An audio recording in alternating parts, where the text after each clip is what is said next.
17. Voilà. Donc, il y a un gars, vous vous rappelez, du gars du B qui voulait jouer les ailes, les zélés.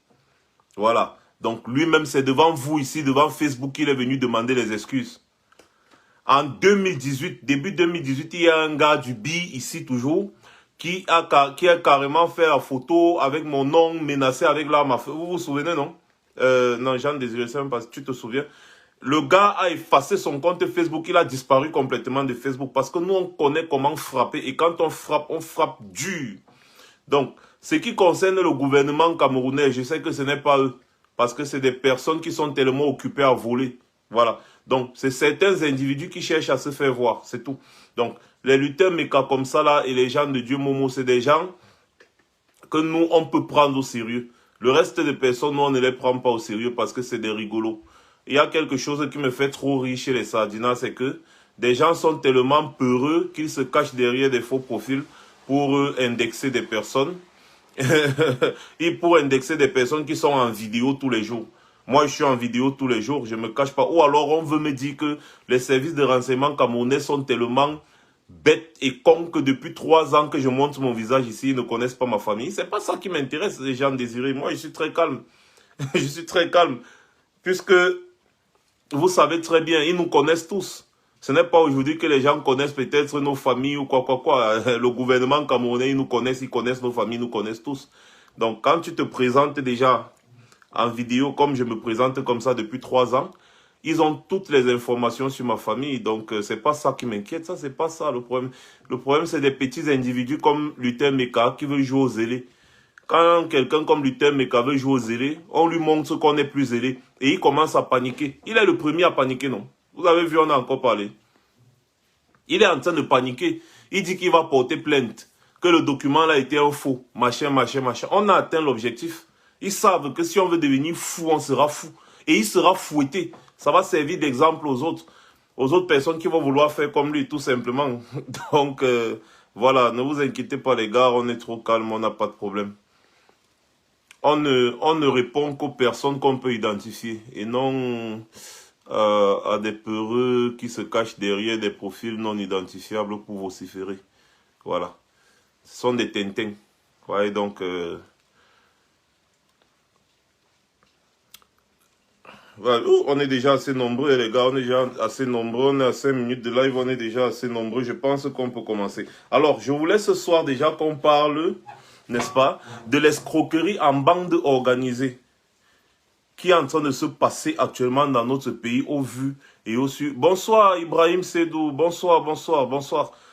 Quelque chose qui est en train de se passer au vu et au su de tout le monde, de tous les Camerounais. Une seule question me taraude de l'esprit. Bonsoir Nikongo, bonsoir. Une seule question me taraude de l'esprit. Les Camerounais, jusqu'à quand est-ce que vous allez vous laisser escroquer de la sorte? Vous voyez un individu comme ce Zambo qui sort de nulle part avec une société fictive qui vient et on lui donne un marché qui va gérer des milliers de milliards du contribuable camerounais. Ça ne vous dit rien? C'est une escroquerie en bande organisée. Et cette escroquerie en bande organisée, selon les informations qui nous sont revenues, cette escroquerie a été organisée par Ferdinand Ngongo. Aurait été organisée par Ferdinand Ngongo. Cette escroquerie sur la taxe des téléphones portables et consorts là, je dis et je pèse mes mots. Et vous savez très bien que chaque fois qu'on dit quelque chose ici, là, c'est vérifié. Rappelez-vous, en 2019, c'est toujours ici, quand vous avez dit que c'est Ferdinand Ngongo qui dirige, qui signe tout à la présidence de la République. Aujourd'hui, vous confirmez. Donc, cette arnaque-là aurait été initiée par Ferdinand Ngongo. Attendez un peu, oh, ça c'est quoi ça? Attendez, donnez-moi 2 secondes, les gars. Donnez-moi 2 secondes, les gars. Je suis en train de vouloir mettre ça sur ma page rapidement et puis on revient. Je vous reviens. Donnez-moi 2 secondes, les gars. Ah, ça va. Bon, bref, je vous laisse partager. Moi, je vais partager après sur mon autre page Max Senior officiel. Donc cette histoire de téléphone, comme j'étais en train de dire, a été orchestrée et organisée, aurait été orchestrée et organisée par Ferdinand Ngongo. Parce que je n'ai pas de document qui atteste mes dires, donc je ne peux pas confirmer comme j'ai l'habitude de confirmer. Mais selon des sources dignes de foi, des sources qui ne m'ont jamais trompé, cette escroquerie en bande organisée, n'est-ce pas, avait à sa tête Ferdinand Ngongo. Je le dis encore ici. Retenez bien ce que je dis. Et une enquête doit être ouverte sur cette histoire. Ce fameux Zambo, dont je vais vous présenter encore la vidéo tout à l'heure. Je ne sais pas où j'ai mis cette vidéo de ce... Voilà, le voici. Il faut savoir que ce fameux Zambo que vous avez vu tout à l'heure n'a rien d'un technicien, informaticien ou quoi que ce soit.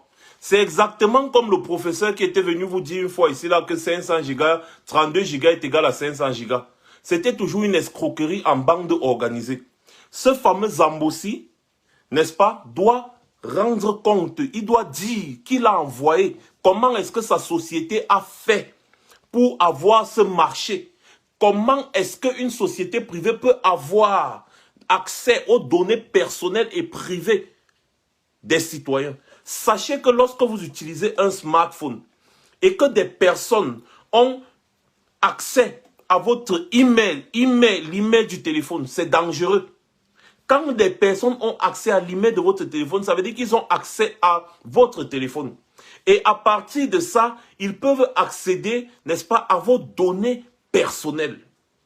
Donc, on est en train de remettre, on voulait remettre, n'est-ce pas, les données personnelles des Camerounais à une société fictive qui sort de je ne sais d'où du matin au soir, comme ça elle apparaît et elle prend un marché aussi important, même si ce marché-là était un marché qui avait de la valeur. Je vais vous expliquer quelque chose ici, là, qu'on vous explique tous les jours, et c'est comme si les Camerounais n'arrivent toujours pas à comprendre. Je vais vous demander déjà, à l'entame de la vidéo, de la partager, les 1000 personnes qui sont là. Partagez-moi cette vidéo et les administrateurs, bloquez-moi toutes les personnes qui ne servent à rien ici, là, qui veulent vociférer, là, s'il vous plaît. Commencez déjà à bloquer toute personne qui fait un mauvais commentaire, on bloque. Je vais vous expliquer très bien comment ces choses-là fonctionnent. Et vous allez comprendre la bêtise, n'est-ce pas, de ce gouvernement. Depuis plus de 50 ans, ces gens sont en train d'escroquer, d'estorquer, de piller les richesses du Cameroun.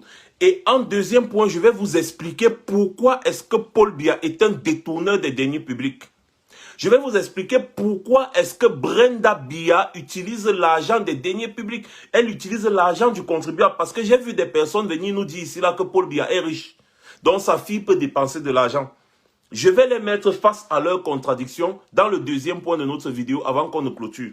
Très bien. Donc cet individu qui s'appelle Zambo Kiki, je n'ai pas bien eu son nom. Et je vais chercher. Il doit expliquer comment ça a commencé pour qu'il puisse avoir ce genre de marché, pour que sa société, une société qui n'existe nulle part, qui n'est reconnue par personne, gagne un marché pour gérer des milliers de milliards. Vous ne vous rendez même pas compte de la quantité de téléphones portables qui est vendue par jour au Cameroun. Les téléphones multimédia, j'étais dans ce secteur, je connais de quoi il s'agit.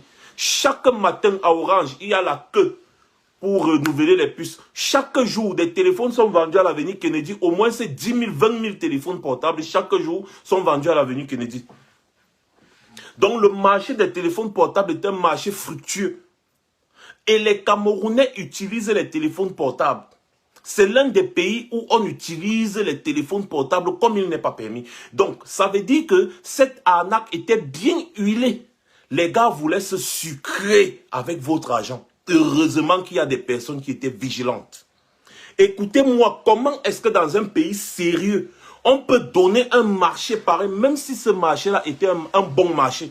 Supposons que c'était un bon marché. Supposons que c'était quelque chose de bien pour les Camerounais et qu'il fallait gérer un peu l'argent pour les données du peuple camerounais. Supposons même qu'on disait que non, que chacun devait seulement payer 200 francs de taxes pour les téléphones. Comme ici, là, quand tu achètes un téléphone de 1200 €, il y a ce qu'on appelle la TVA. En fait, la TVA, Et bref, les taxes sur les téléphones ici, là, c'est les vendeurs qui mettent ça. C'est-à-dire, quand le vendeur te fait la facture ici, il t'explique que quand tu payes 1000 € comme ça, là, il y a 150 € dedans pour les taxes. Tu vois un peu, non? C'est comme ça ici que ça fonctionne. C'est détaillé sur la facture. Vous voyez donc, il y a des taxes qui sont payées par le consommateur, mais le consommateur lui-même ne sait pas. Vous voyez un peu la taxe sur la valeur ajoutée. Si je ne me trompe pas, je ne suis pas un expert en finance ou quoi, mais je sais quand même que quand tu as une facture ici, on explique pas à pas ce que la valeur du téléphone et la taxe que tu payes sur le téléphone quand tu achètes le téléphone. Donc, à supposer qu'il y avait un truc qu'on disait que bon, chaque Camerounais qui utilise un téléphone portable doit payer 200 ou 300 francs ou 500 francs de taxes de sa poche. Ça pouvait passer quand même. Donc maintenant, ce que moi je veux comprendre, c'est que la gestion donc, de cette taxe, de la collecte de cette taxe-là, on remet ça entre les mains d'un individu qu'on ne connaît ni d'Adam ni de Ève, qui ne sort de nulle part. Son entreprise n'a jamais existé. On ne sait pas d'où elle vient et comment elle a apparu comme ça. Là, vroom, elle apparaît et poum, elle gagne un marché et vroom, et c'est parti. Écoutez bien, si vous voulez remettre quelque chose à un individu, ce monsieur n'est pas un technicien, ni n'est pas un informaticien, il ne connaît même pas la communication, il ne connaît rien. Comment est-ce que c'est possible? Écoutez-le. Écoutez-moi cette personne, celui à qui on devait remettre la gestion des milliers de milliards. Écoutez-le. Oh, shit. Attendez, je ne mets plus. Il faut savoir que les opérateurs sont connectés chez nous par deux voies différentes, c'est-à-dire par le FH, c'est-à-dire le faisceau hertzien, et par par d'autres moyens. Oui, par d'autres moyens qui est comment dire. Bon, on va revenir. Quelles sont les données que vous avez? C'est le numéro de téléphone, c'est le nom du propriétaire. Qu'est-ce que vous avez concrètement? C'est pas confidentiel. Oui, je pense que je peux pas aller dans les détails, mais nous avons assez de données pour permettre que nous puissions utiliser la triangulation qu'il faut. Vous avez les noms des abonnés, vous avez les numéros de téléphone? Madame, c'est des logiciels qui gèrent, c'est une série de logiciels qui gèrent un certain nombre de données. Et chaque logiciel a une carte pour se faire identifier dans tout cela. Non, mais chaque logiciel gère une donnée particulière. Donc ici, je ne peux pas aller dans l'énumération des données. C'est déjà très technique. Je pense qu'on va perdre les temps. On a bien compris, monsieur Zambo. Alors... Monsieur Zambo. Et vous voyez très bien les journalistes de la CIA TV. Regardez un journaliste et dit, écoutez bien le journaliste. Comment le journaliste a voulu glisser. Parce qu'il a vu que le gars est tombé, c'est-à-dire il a vu que le gars s'est trompé à un niveau et il a trahi leur supercherie parce que même ces journalistes sont complices. Écoutez comment un journaliste, au lieu de vouloir informer la population, il veut couper court. Écoutez très bien comment un journaliste qui est là pour informer une population veut couper court. Parce qu'il a vu que non, le gars a chié. C'est quelque chose qui a été orchestré et organisé. C'est quelque chose qui a été orchestré et organisé. Regardez très bien, le journaliste est là pour collecter, traiter l'information et la distribuer. Donc quand tu es devant un journaliste, tu dois lui répondre. Tu dois répondre à sa question. Ce n'est pas que tu commences à hésiter, tu dis le journaliste dit et oui, et d'autres moyens, et d'autres moyens, et d'autres moyens. Non, c'est du banditisme.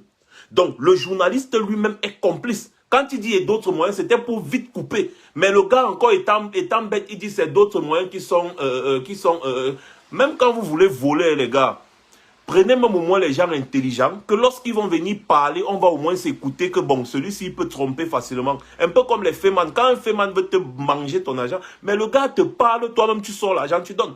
Mais malheureusement pour eux, non seulement le gars est bête, il est idiot, on le place sur un plateau télé pour parler de quelque chose qu'il ne connaît pas. Comment est-ce que quelqu'un qui ne connaît pas quelque chose va venir gérer vos données? Gérer vos données, ça veut dire que vous là, qui aimez souvent vous filmer, ou bien vous filmer nu, ou bien vous filmer quoi, ces gens auront accès à tout. Ils auront accès à tout. Toutes vos données personnelles, ils auront accès. Voilà à qui on veut donner ce genre de marché, même si le marché était bon.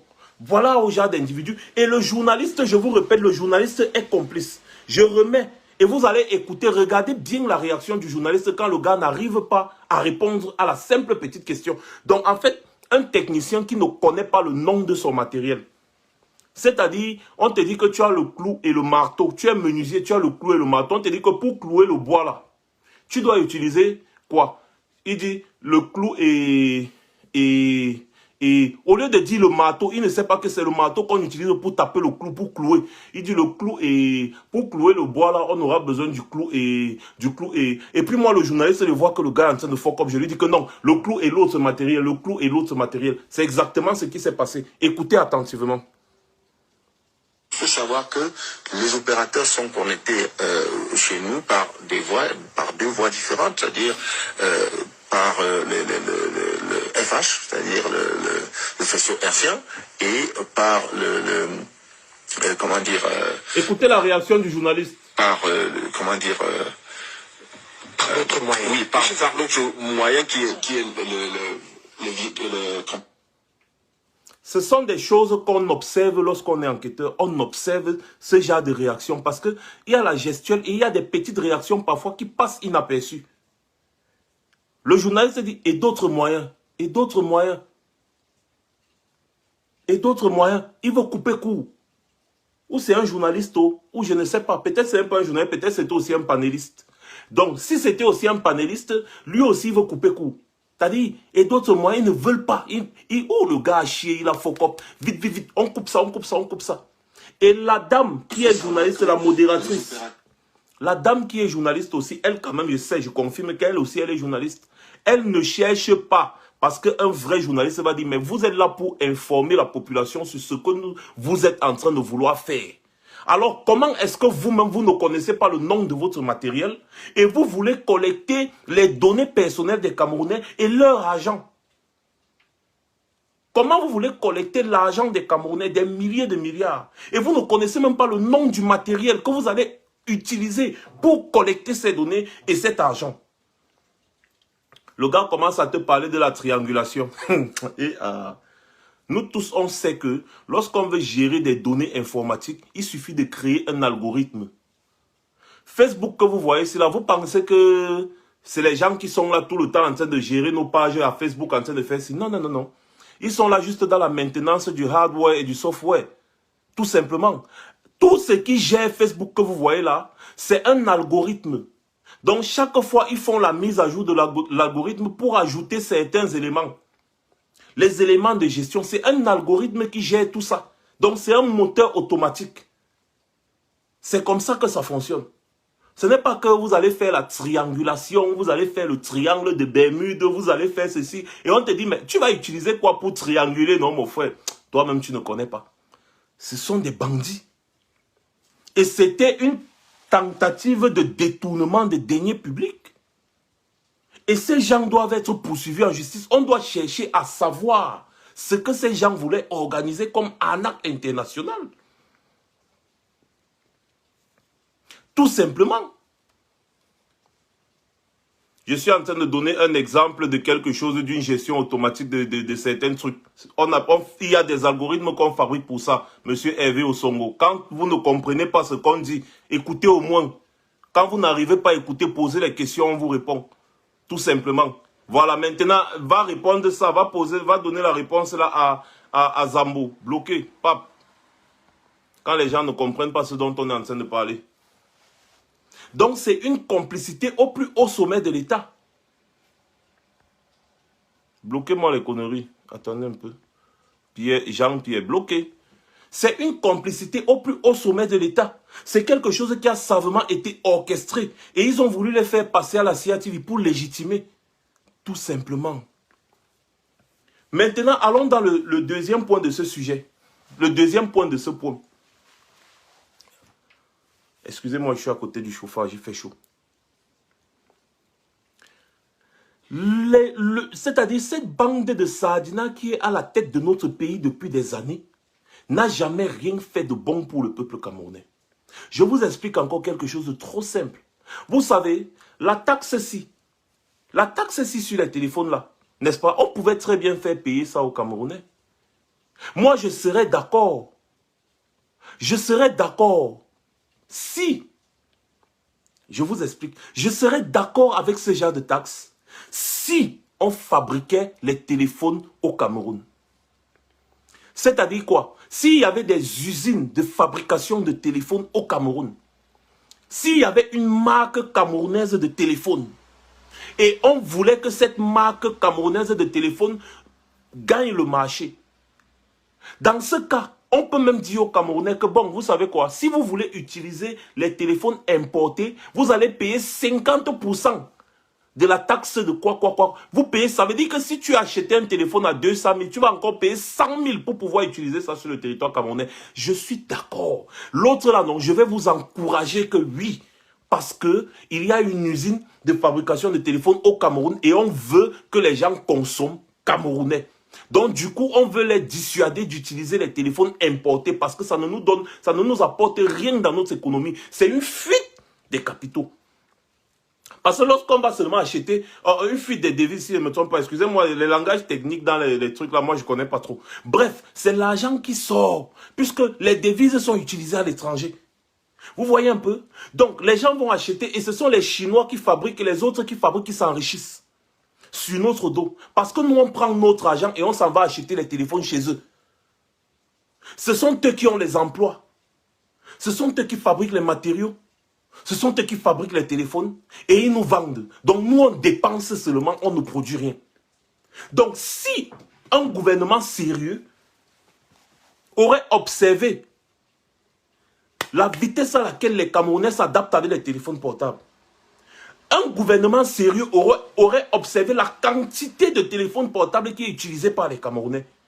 Il devrait dire, ok, puisque les Camerounais utilisent trop les téléphones portables, nous allons tout faire pour construire une usine de téléphones portables ici. Nous allons tout faire pour fabriquer des téléphones made in Cameroun.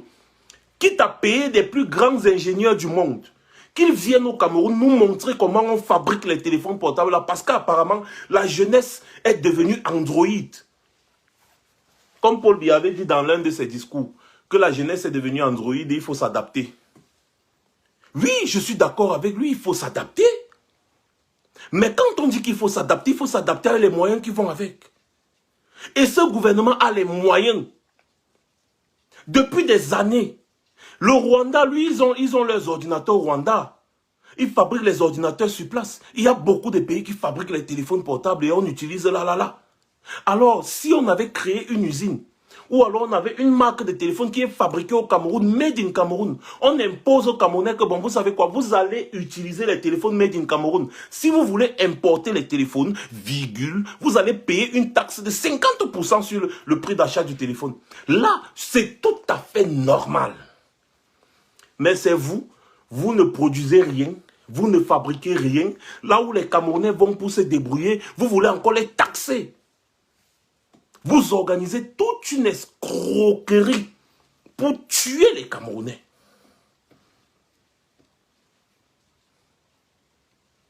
Vous comprenez? En réalité, ces gens, ils s'en foutent de vous. Le problème, c'est qu'ils ont vu que vous utilisez tellement les téléphones portables et ils ont trouvé un moyen pour vous escroquer davantage. Voilà pourquoi ils ont sorti cette taxe. Parce qu'ils sont bêtes.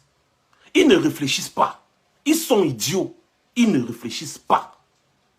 Ils veulent seulement vous égorger. D'autres pouvaient même commencer avec 25. Vous savez, hein, il y a au moins 5 millions de Camerounais qui utilisent les téléphones portables.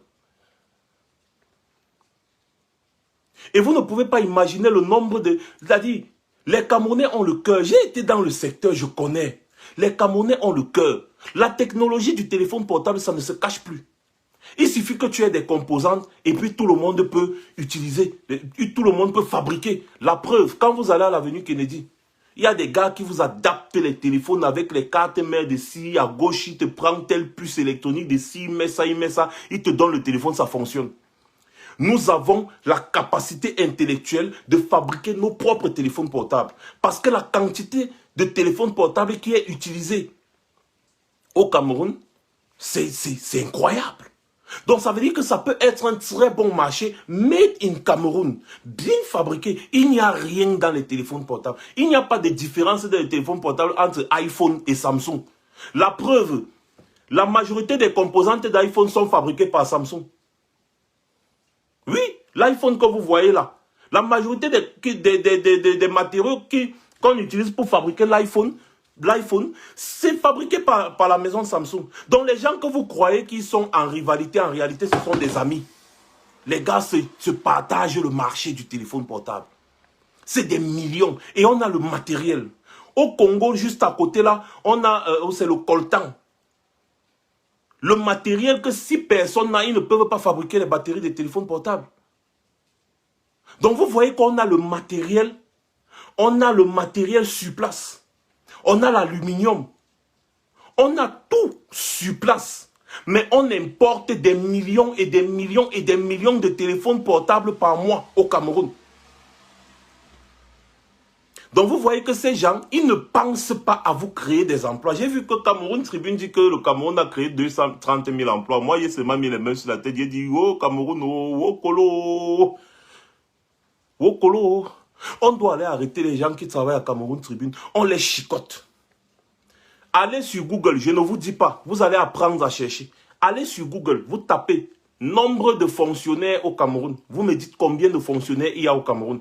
Pour que chaque année, on crée. Le président de son côté, leur président de son côté dit, j'ai créé 500 000 emplois. Depuis 2017, chaque année, il crée 500 000 emplois. Donc si 2017 à 2019, ça fait 2 ans, il a créé 500 000 emplois, non? Chaque année, ça fait 1 million d'emplois.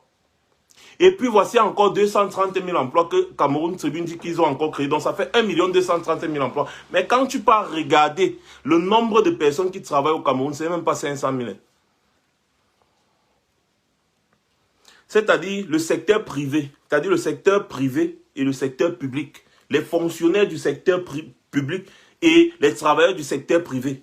Je ne pense pas qu'ils atteignent 1 million, les deux. Mais chaque année, le président Paul Biya, lui, dit qu'il a créé 500 000 emplois. Chaque année, il crée 500 000 emplois. Ces emplois, ils travaillent dans quoi? Quand on sait que pour créer des emplois, il faut être riche. Il faut produire. On ne produit pas. On ne produit rien. On crée donc les emplois dans quoi? Moi, je veux juste comprendre. Parce qu'on est financé par l'étranger. Et les pays qui nous financent actuellement sont en pleine crise économique. Les États-Unis ont perdu plus de 20 millions d'emplois. C'est-à-dire, il y a plus de 20 millions de personnes aux États-Unis qui sont au chômage à cause du coronavirus. En France, il y a des centaines de milliers de personnes qui ont perdu leur emploi. Et ce sont les pays-là qui nous financent. L'Union européenne finance le Cameroun. La Chine finance le Cameroun. La Chine a perdu des millions d'emplois à cause du coronavirus. Donc, ça veut dire que ces gens-là, ils abandonnent leurs personnes pour financer le Cameroun. Ils abandonnent leurs propres compatriotes qui ont perdu des emplois pour financer Paul Biya. Pour que Paul Biya crée 230 000 emplois en 3 mois. Vous voyez comment les gens là vous mentent à un niveau. La crise économique est mondiale. Personne ne peut créer actuellement des emplois. Parce que la crise là est mondiale. Le coronavirus est en train de faire fort. Mais ils viennent vous dire on a créé 230 000 emplois. Dans quoi? Posez-leur la question. 230 000 emplois dans quoi? Ah, ils ont peut-être créé les emplois là, mais des emplois fictifs. Donc ça veut dire qu'ils créent des emplois en réalité qui n'existent pas physiquement, mais ces emplois-là existent dans les logiciels pour que chaque fin du mois, on vire l'argent. On vire l'argent dans ces comptes-là. Les comptes fictifs, comme celui-là qui gérait où c'est combien de dizaines de milliards par mois. À lui seul il avait où c'était combien de milliers d'emplois. Donc peut-être c'est le genre-là que les gars créent. Oui, ce n'est pas impossible. Hein. Les gars créent les emplois fictifs qui n'existent pas en réalité. Et c'est une seule personne qui encaisse les salaires de plus de 10 000, 20 000, 30 000, 50 000, 100 000 personnes. C'est une seule personne qui encaisse ses salaires. Donc quand tu vas partir voir, on va te dire qu'il y a 500 000 fonctionnaires. En réalité, dans les 500 000 fonctionnaires, il n'y a même pas 200 000. Les 300 000 autres, ce sont les fonctionnaires fictifs qui n'existent nulle part. C'est comme ça que le pays là fonctionne. C'est pour ça que vous voyez, on ne fait qu'aller à reculons. On va à reculons, on va à reculons. Malheureusement, c'est ça. Et les Camerounais sont là, ils observent, ils ne disent rien. Maintenant, allons sur le deuxième point avant que je ferme le direct. Paul Biya, on me dit que Paul Biya est riche. Et anti-Zambo. On me dit que Paul Biya est riche. Et sa fille peut dépenser 18 millions chaque jour, sans problème, parce que son père est riche. J'ai envie de vous poser une question. Paul Biya a déjà travaillé où? Paul Biya a déjà travaillé où? À part dans l'administration camerounaise. Comment est-ce qu'un fonctionnaire fait pour être autant riche? Parce que Paul Biya est parmi les hommes les plus riches d'Afrique. Oui, il s'appelait Lebou. Merci beaucoup, Coco Zavimbola. Il s'appelait Lebou. Comment Paul Biya fait pour être l'un des hommes les plus riches d'Afrique? Et pourtant, il n'a travaillé que dans l'administration toute sa vie. La vérité, c'est que Paul Biya a utilisé l'argent du Cameroun pour s'enrichir. Paul Biya, qu'est-ce qu'il fait? Il prend l'argent du Cameroun, il crée ses champs, il crée ses usines, il crée ses entreprises avec l'argent du Cameroun.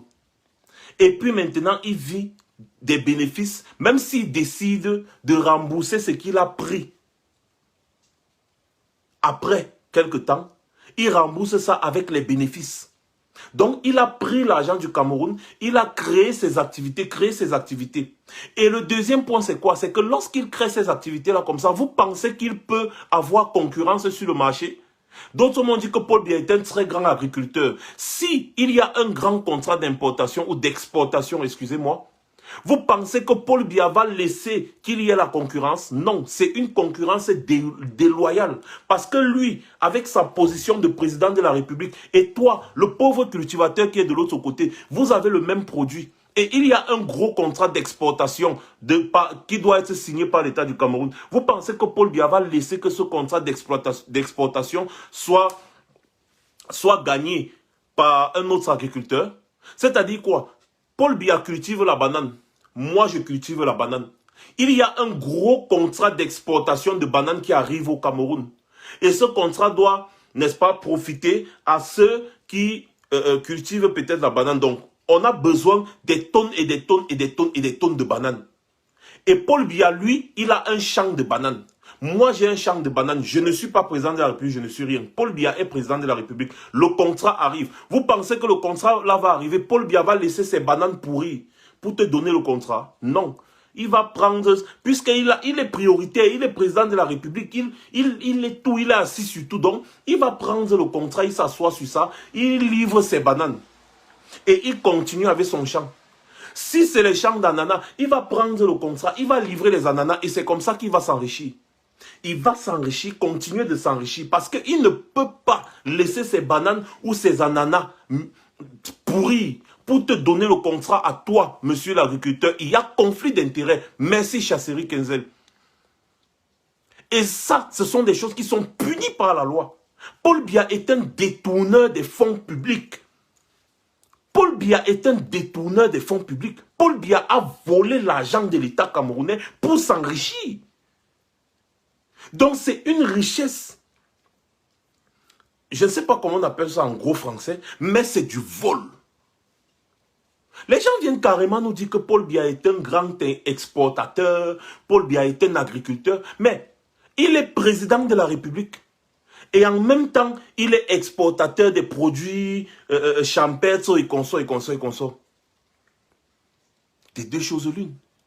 Quand on décide de servir son pays en tant que président de la République, on doit se concentrer sur sa fonction de président de la République et non avoir un conflit d'intérêts avec les agriculteurs. Les agriculteurs doivent faire leur travail d'agriculteur et toi, le président de la République, tu dois faire ton travail de président de la République. Pas qu'en tant que président de la République, tu vas encore aller discuter le marché avec les agriculteurs et comme tu es président de la République, tu auras la priorité sur tous les marchés.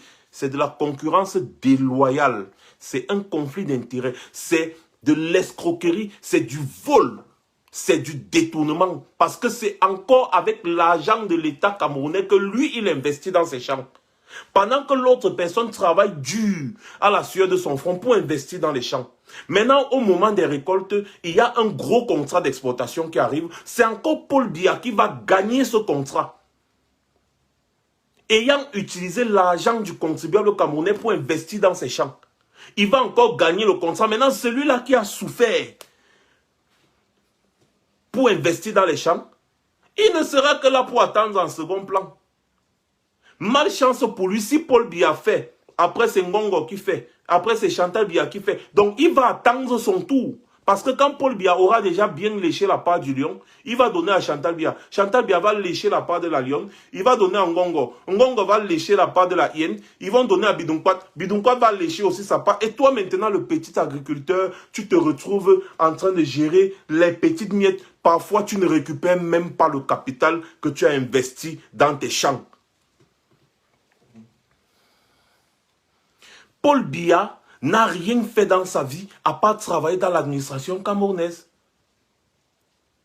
Donc, tout ce que Paul Biya a aujourd'hui, c'est l'argent des caisses de l'État qui lui ont donné ça. Qui lui a donné ça, autant pour moi. Donc, ne venez pas me raconter des bêtises selon lesquelles Paul Biya est riche. Il a pris sa richesse où? Pourquoi depuis Paul Biya ne signe pas l'article 66 qui va permettre qu'on enquête sur la provenance des richesses des Camerounais? Pourquoi est-ce qu'il ne signe pas le projet? Tout est déjà prêt. Il suffit juste qu'il signe le décret et on met en application. Pourquoi depuis des années aujourd'hui, depuis plus de combien c'est 15 ans, que c'est là, il ne signe pas?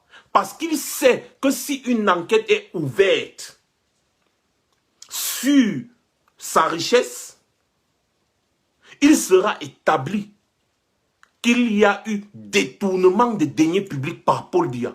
Paul Biya a détourné l'argent du contribuable camerounais pour faire ses affaires. Donc c'est un homme d'affaires qui a utilisé l'argent des caisses de l'État. C'est un peu comme si tu me donnes ton argent de construire la maison. Tu es en bain, ou bien je ne sais pas où. Je suis au Cameroun. Tu m'envoies l'argent chaque mois de construire ta maison. N'est-ce pas? Tu m'envoies peut-être 200 millions. Avec les 200 millions là, je me tape un immeuble. Je me construis un immeuble avec les 200 millions. Et maintenant, je mets l'immeuble en location. Maintenant, quand les locataires me versent l'argent chaque mois, je commence à construire maintenant ta maison petit à petit. Tu Wanda, tu viens au pays, tu me dis, mais mon frère, Narao, je t'ai donné mon argent pour construire la maison, non mon frère. J'apprends que toi, tu as seulement construit l'immeuble avec mon argent. Je te dis que mon ami, ce n'est pas ton argent, je suis en train de construire ton immeuble. Je suis en train de construire ton immeuble. Un point, un trait. Donc, c'est-à-dire, j'ai pris tes 200 millions, j'ai construit d'abord mon immeuble. Maintenant, les locataires entrent dans l'immeuble là, ils me versent l'argent chaque mois. J'utilise maintenant l'argent là chaque mois pour construire ta maison avec. J'ai détourné ton argent pour investir ailleurs. Et maintenant, je viens faire le travail que tu m'as confié avec les bénéfices que ton argent est en train de produire.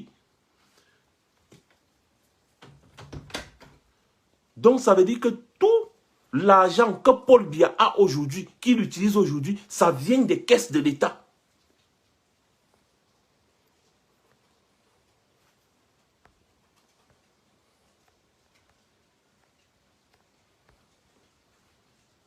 J'espère qu'on se comprend.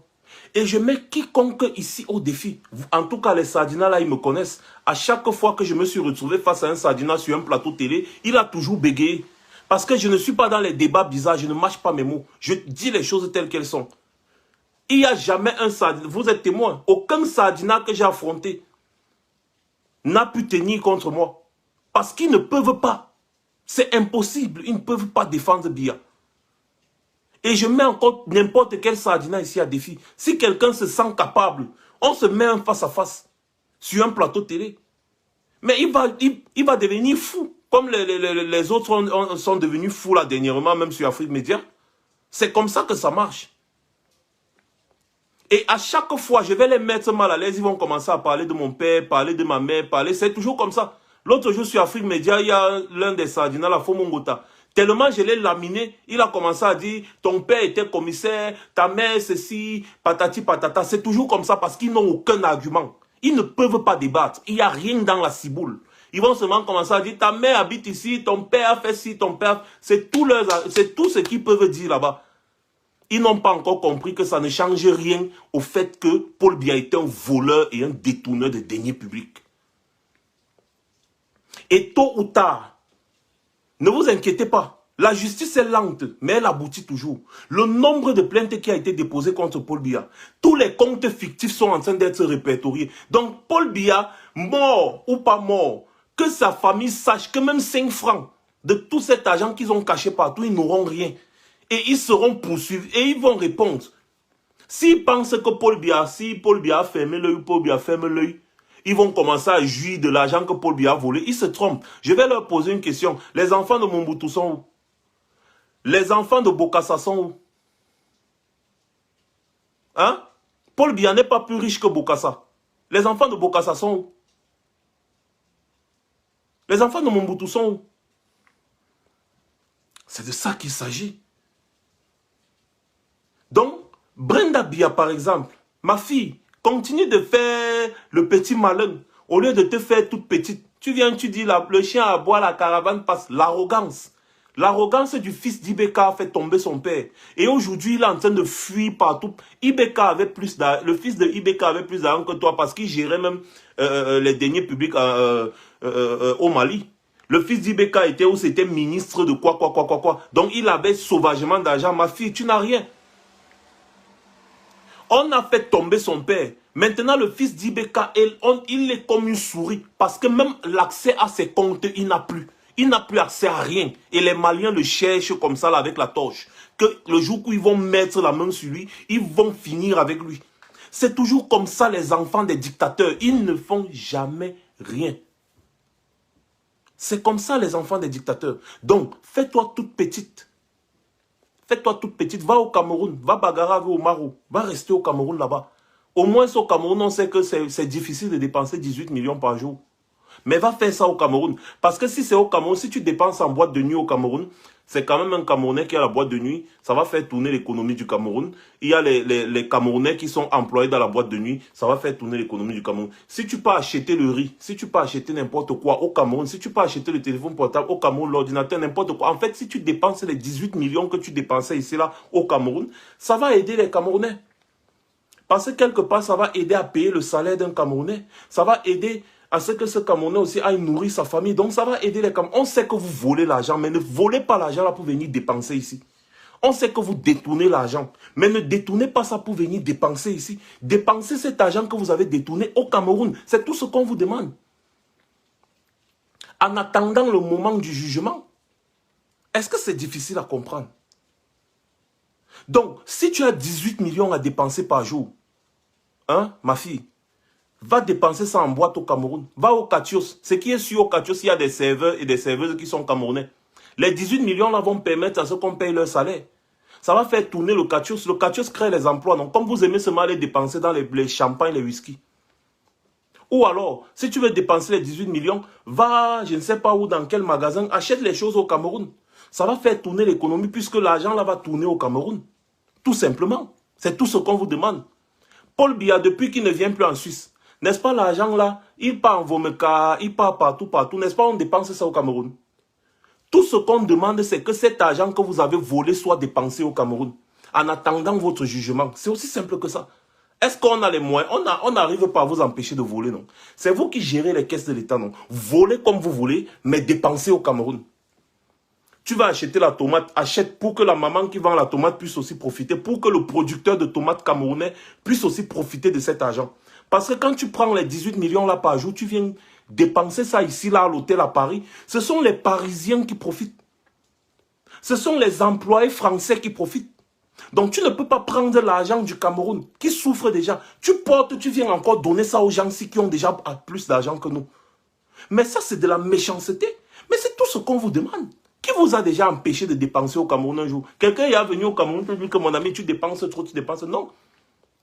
Dépensez ça au Cameroun. C'est la même chose qu'on disait à Biya. Au lieu de venir payer le truc à l'hôtel intercontinental, va payer à Hilton. Va payer l'hôtel en Vomeka, va payer l'hôtel n'importe où, mais paye l'hôtel là au Cameroun. Et il a compris, n'est-ce pas, le voilà au Cameroun depuis. Mais, ma fille, va payer l'hôtel Dioga Palace, l'hôtel Hilton ou l'hôtel je ne sais quoi au Cameroun. Vis là-bas même 1000 ans. Pour nous quoi? L'essentiel est que tu dépenses l'argent au Cameroun, les employés de l'hôtel auront un salaire, le gestionnaire de l'hôtel aura un salaire, le propriétaire de l'hôtel pourra faire tourner son hôtel au Cameroun. Et quand il fait tourner son hôtel, il met l'argent à la banque fait circuler l'argent au Cameroun. Et ça permet à ce que des Camerounais peuvent venir avoir des prêts, ils remboursent et tout. En fait, ça fait tourner l'économie du Cameroun. Mais quand tu voles l'argent du Cameroun, tu viens dépenser ici en Europe, mais tu tues le Cameroun 2 fois. Tue seulement une fois. C'est tout ce qu'on vous demande. Tuez juste une fois. Ne tuez pas 2 fois. Tu tues et tu tues encore le cadavre. Non. Si tu veux acheter les habits, achète les habits au Cameroun. Comme ça, le Camerounais qui importe les habits, lui aussi gagne. Quand tu quittes du Cameroun, tu cours, tu viens acheter les trucs ici. Mais, ça dit que tu vides l'argent au Cameroun, tu viens verser tout ici. Après, tu pars, tu vides encore, tu verses ici. Et après, ton père va courir, il va venir voir Macron, il va dire, Macron, pardon. Il n'y a plus l'argent dans les caisses de l'État. Macron va dire, bon, voilà 200 millions d'euros. Il va venir, il va déposer ça, il va encore voler. Il te donne, tu prends ta part sur ça, tu viens encore, tu remets dans les caisses de Macron. C'est même pas la sorcellerie. Et quand on est en train de reprocher ça, un Kouniafé Tentama comme André Luther Meka dit qu'on va localiser si on va faire ça, on va faire quoi. Mais André Luther Meka, tu seras fouetté. Et tu le sais déjà. Les excuses que tu demandes déjà, ça ne sert à rien. Moi, quand je commence, je ne laisse pas. Voilà. Donc, maintenant, ma vidéo est terminée. Et je mets n'importe quel sardinard de venir me prouver le contraire de tous mes dires. Tout simplement. Si vous avez des arguments solides, venez me confronter. C'est tout. Et si vous n'avez pas d'arguments, taisez-vous. Tout simplement. D'ailleurs, je ne vois pas quelqu'un qui pourrait avoir des arguments pour défendre Biya. Parce que nous, on peut vous donner des arguments comme ça et des arguments techniques même. En plus, donc on apporte encore des éléments concrets. Voilà. Donc, mes chers frères, c'était tout pour un direct non annoncé, non anticipé. On était très nombreux. Continuez de partager. Et je demande aux informaticiens qui sont connectés là, s'il vous plaît, coupez mes 2 vidéos que j'ai fait hier. Surtout la partie là où je dis que j'offre 500 € à celui qui va me fouetter André Luther Meka. Vous m'envoyez encore. Je vais encore poster ça sur WhatsApp. Il y a beaucoup de personnes qui veulent ça. Je vais encore poster ça, envoyer ça à tout le monde sur WhatsApp. Il sera fessé. Il y a déjà des gens qui sont sur le coup. Mais quand il y a la concurrence derrière quelque chose, c'est grave. Regardez un peu le lien que j'ai mis là. Continuez de contribuer dans le lien là. Il nous faut 3000 €. Vous voyez, la force de la tontine. En un jour, on a collecté 1000 € cash. Alors que les idiots, quand ils sont dans les problèmes, les gars font une semaine de collecte, ils n'arrivent pas à collecter 30 €. Voilà, en un jour, on a eu 1000 €. Voilà la force de la tontine. Ça veut dire, ça prouve notre popularité. En un jour, dès qu'on a parlé comme ça, voilà 1000 € que vous avez mis un tour. C'est pour démontrer à suffisance quel est notre niveau de popularité et l'adhésion populaire vis-à-vis de notre combat. C'est ça qui se matérialise là. Quand Luther Meka a vu comment la collecte est montée à 1000 €, il dit que Wonderful, les gars là veulent vraiment me finir. Les gars, voilà 1000 € qui s'affichent. C'est 1000 € qui est affiché là. Et c'est même plus de 1000 € apparemment. Les gars ne comprennent rien. Quand ils sont dans les problèmes, les gars n'arrivent même pas à collecter 20 €. Leur soutien, c'est sur Facebook. Ils vont venir faire les commentaires sur Facebook. Ils vont raconter leur vie sur Facebook et ça va s'arrêter là. Mais dès qu'ils sont dans les problèmes, tout le monde fuit. Bonsoir à tout le monde. C'était Max Seigneur Ivoire. Nous allons continuer de mettre la pression à ces sardinats. Nous allons les chicoter chaque fois. Bonsoir Mario Tabé from Amazonia. Good evening Mario Tabé.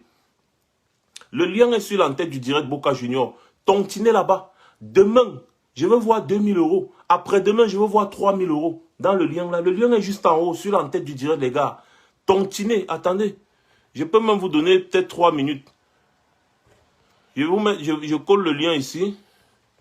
Oh, je n'ai plus. Bref, le lien est sur l'entête du direct, les gars. Donc, tontinez. Utilisez le lien là, vous tontinez. C'est PayPal. Vous tontinez. C'est Karine Richaud qui gère ça. Vous savez que c'est entre de très bonnes mains quand c'est nous qui gérons. Voilà. On vous a toujours rendu compte comme il faut. C'est comme ça que ça se passe. Donc, quand les gars voient comment... Mais les gars deviennent fous. ils deviennent fous, ils deviennent malades, ils ne comprennent pas. Ils disent que merde, on dit qu'on va nous fouetter, les gens cotisent 1000 € pour qu'on nous fouette. Après, ils vont aller dire que mouf, ta famille se trouve là-bas. Ta famille se trouve, mais qui ne connaît pas que là où ma famille est? Ça fait 3 ans que je me montre sur les réseaux sociaux. Donc, selon vous, attendez, le scoop des Sardinats, c'est qu'on dit que ta famille se trouve là-bas, ta famille se trouve là. Comme si je suis tombé du ciel, mon frère. Les services de renseignement camerounais connaissent ma famille depuis au moins 3 ans aujourd'hui. Vous vous rappelez, je vous ai rappelé les 2 militaires qu'on avait traités ici, non? Ils connaissent tout le monde. C'est encore vous qui dites que il paraît que sa petite soeur a fait ça. Ma petite soeur a fait comment pour entrer au Cameroun alors? Si ma petite soeur avait un problème, elle a fait comment pour entrer au Cameroun? Les gens sont bêtes. Voilà les Sardinats, non? Quand on m'envoie souvent ça sur WhatsApp, je dis que les gars, s'il vous plaît, ne m'envoyez plus les trucs comme ça là, pardon. Parce qu'ils sont tellement idiots, pour eux, c'est un scoop. C'est un scoop terrible. Marc Seigneur se cache. Donc, en fait, les gens sont cons. Ils sont en train d'utiliser des faux profils. Moi, je fais des vidéos. Donc, on me voit. Comment est-ce que le gouvernement camerounais me voit? Ils savent que je les combats et ils ne connaissent pas ma famille. Ou alors, vous voulez me dire que les services de renseignement au Cameroun sont tellement nuls que depuis 3 ans que je fais des vidéos, ils ne connaissent pas ma famille. Ouais. Sardina, qu'est-ce qu'il y a de faire la même chose tout le temps et attendre des résultats différents? Mais c'est de la bêtise. Pourquoi je m'en prends à André Luther Meka? C'est parce que André Luther Meka est censé être quelqu'un de responsable. Mais quand il veut se comporter comme un animal, non mais arrêtez. On va se comporter comme des animaux plus que. C'est tout. Le reste de personnes ne m'intéresse pas. Il y a certains idiots là qui viennent faire des petits commentaires comme celui que j'ai posté tout à l'heure. Là, lui aussi sera fouetté. Mais apparemment, le profil là même est un faux profil. Le profil que j'ai posté aujourd'hui là, apparemment, c'est un faux profil. Vous voyez? C'est-à-dire les gens n'ont pas de couilles. Ils vont venir écrire, ils postent, ils jubilent. Oh, ils postent, ils jubilent. Mais ils n'ont même pas, c'est-à-dire ils ne sont même pas capables de se montrer. Donc vous comprenez qu'eux, ils ne m'intéressent pas. Parlons, n'est-ce pas, des choses très sérieuses. Et nos familles sont protégées. Ils seront protégés. Donc celui qui veut s'hasarder, qu'il aille. Lui-même, il va recevoir, il va rentrer tranquillement. Il va dire à ces gens que, hey, pardon. Tout simplement. Donc, les gars, passez une bonne soirée. Rendez-vous demain. N'oubliez pas, tontiner dans ce lien-là. Tontinez-moi dans ce lien-ci. On veut 2000 € ce soir. C'est-à-dire, demain en journée, on aura déjà 2000 €. Après-demain, on aura 3000 €. Merci beaucoup. Passez une bonne soirée. C'était Marc Seigneur Ivoire. Et surtout, envoyez cette vidéo au Sardina et dites-leur de me contredire.